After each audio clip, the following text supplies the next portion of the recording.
Da-na-na-na-na-na, the song by that pervert guy. Hi, I'm Janet. I'm Michael. And welcome to the Book Report, the internet's weekly literary talk show. Thank you for joining us. In our last episode, we talked about a book called Red or Dead by David Peace, being published by Melville House in the United States. And for our second episode, we're going to be doing what we'll be doing in the future, which is talk about different things that we learned and that we researched while reading the book. I know that there was a certain song that you looked up.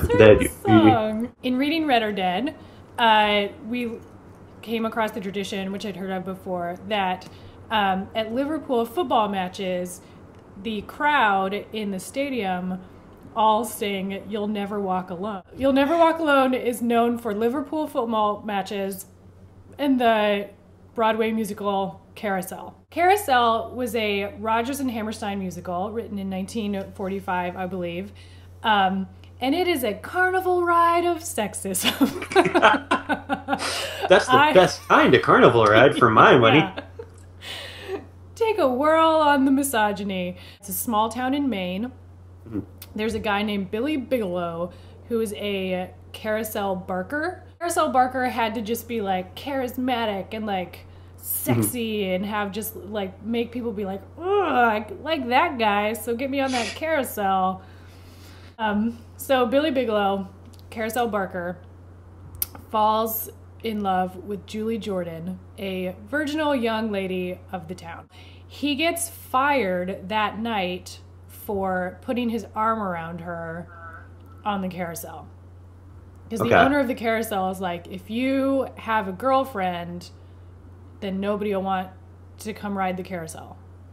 No, the carousel's your girlfriend. That's the first rule of that job. Everyone knows that. The carousel comes first. So within a month, they get married. And go to live with her cousin Nettie, just two unemployed young lovebirds in Maine. Billy hits her because Billy is an abusive husband with a heart of gold. Oh, geez. Is the main theme of this movie. Then they find out that Julie's pregnant. Billy gets real excited, decides to turn his life around, and in order to do so, decides to help his friend Jigger rob the owner of the mill so he can get tons of money for his baby. The robbery is foiled. Billy dies during the robbery he had a knife hidden in the like waistband of his pants.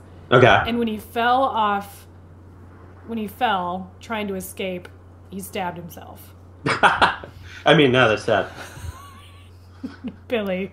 This movie sounds sad. You really took a bullet for the team here. Classic Billy. Julie's all like, oh, what am I going to do? Billy's dead and I'm pregnant. And her cousin sings to her, "You'll Never Walk Alone." In the second half, Billy up in heaven, Oh, geez. is allowed to come back for one day to help his family. So he comes back to Earth on the day that his daughter, now 15, is going to graduate from high school. He approaches her and tries to give her a star that he stole from the sky. She gets a little freaked out by this strange man, like calling her darling and trying to give her a star. So what he does is he hits her. Yeah. Seriously? Yeah. She runs in and tells her mom, and then is like, her mom like figures it out right away. She's like, oh my gosh, that was Billy, my long dead abusive husband that I love. And so she's like, Mom, he hit me, but it didn't hurt at all. I heard the noise, but it felt like a kiss. Then she says, Mom, is it possible for someone to hit you real hard and it not hurt at all? And then Julie, dreamy-eyed, thinking back to the time that Billy hit her, was like, yes, dear, it is possible. It's possible for somebody to hit you real hard and it not hurt at all. And then, like, the music swells. Oh, God. This is the I can't believe this is real. Then they go to Julie's graduation and they sing You'll Never Walk Alone at the graduation. And Billy goes back to heaven.